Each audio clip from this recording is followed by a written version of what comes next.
avec une immense joie que je vous accueille à Anéro,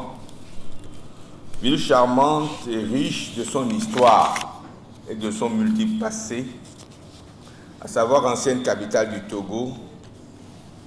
pétrie de rencontres avec le Brésil, le Portugal, l'Angleterre, l'Allemagne, la France et sans doute bientôt la Turquie, qui vous tend ses bras de bienvenue. Comment puis-je aller plus loin dans mes propos et ne pas rester conforme à la tradition de chez moi qui recommande reconnaissance et gratitude à ses bienfaiteurs. Aussi, je voudrais d'abord exprimer ma gratitude à Madame le ministre pour son soutien, son engagement personnel pour la réussite de cette journée économique première du genre à Anéro. Anéro, terre d'opportunités,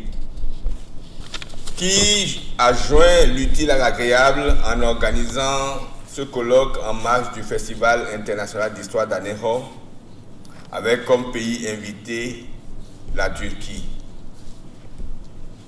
Je souhaite à chacun d'entre vous un très bon séjour à Anéro, la perle, et surtout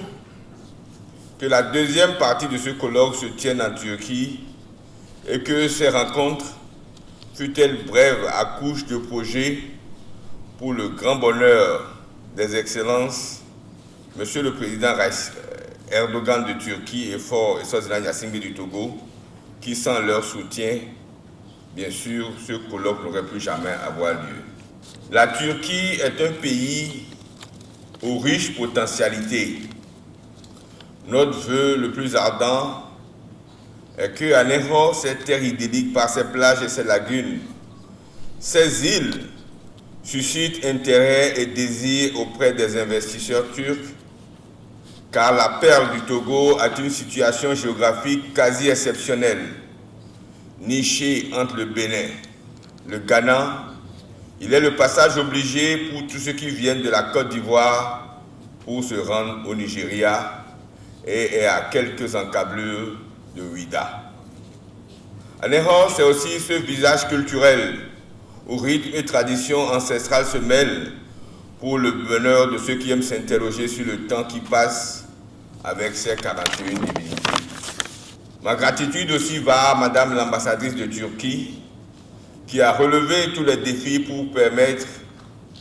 à ce colloque de parvenir à son objectif. Enfin, à Monsieur le Président de la Chambre de commerce et d'industrie pour son implication active et ses soutiens pour la tenue de cet événement. Enfin, à vous tous, nos amis turcs et les hommes d'affaires togolais, en particulier à nos amis turcs qui sont si loin par la distance, mais si proches par le cœur, je vous souhaite un excellent séjour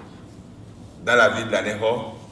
tout en invitant les opérateurs économiques togolais qui ont fait le déplacement depuis la capitale pour venir s'abreuver aux sources de la lagune d'Anéro. Je leur souhaite un très agréable séjour dans cette perle.